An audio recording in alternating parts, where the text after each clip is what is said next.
It's time to come together as a community. That's the mission of the Port Arthur Citizens Drug Task Force's annual Prayer and Praise event. And here with the details is Eddie Durham and John Sanguin. Thank you both so much for joining us. Thank you. You're welcome. Absolutely. And so this is an event that you guys put on year after year, but kind of talk to me about how the community responds to it. Well, for the last 13 years, they've been doing well. And last year was the only time I wasn't able to come because I was in the hospital at that time. But the other years, it's been beautiful. We had people from all over the area and for the community. And talk to me about some of the lineup and what are we going to see during the event? Well, this is our first year to be a part of it. We're hosting it at Calvary Baptist Church in Port Acres is where we'll be at 6 p.m. Sunday night, 23rd.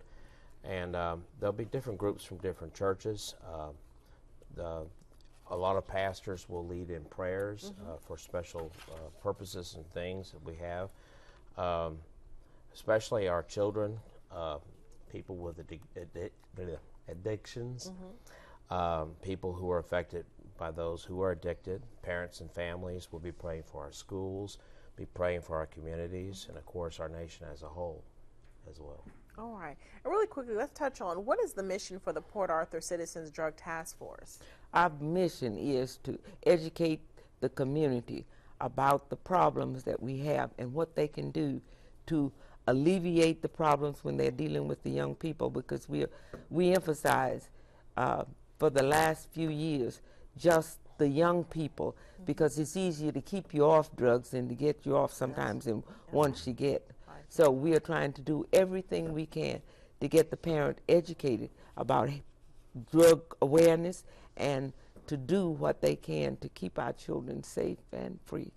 So it sounds like this event is in one part to honor God, and two part to have the community come together, and then the three-parter is to say, parents, let's get involved in our kids' lives. That's right, because we want them to do whatever will help the child to be a successful and a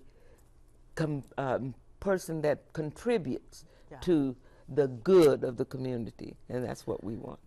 It's also an opportunity for folks to get a chance to see different types of churches come together, different nationalities and different religions and all that sort of thing at the same time. Yes, absolutely. And so it's going to be this Sunday. Yes. It's 6 o'clock. And Calvary. Is it free for the public? And oh, yes, it is. All right. That's Calvary Baptist in Port Acres. In Port Acres. And kind of give people like a quick idea of how to get there. Well, if you're coming on West Port Arthur, Canal Street runs into West Port Arthur Road. And you go in, and Calvary is 2208. 2208. Yes. And for those who are living in Port Arthur most of the time, Stephen F. Austin School, he's about 3 or 4 blocks right down the street. Yeah. All right. Well, thank you both so much for joining us. You're welcome. Completely Get Your Forecast is straight ahead with Dana.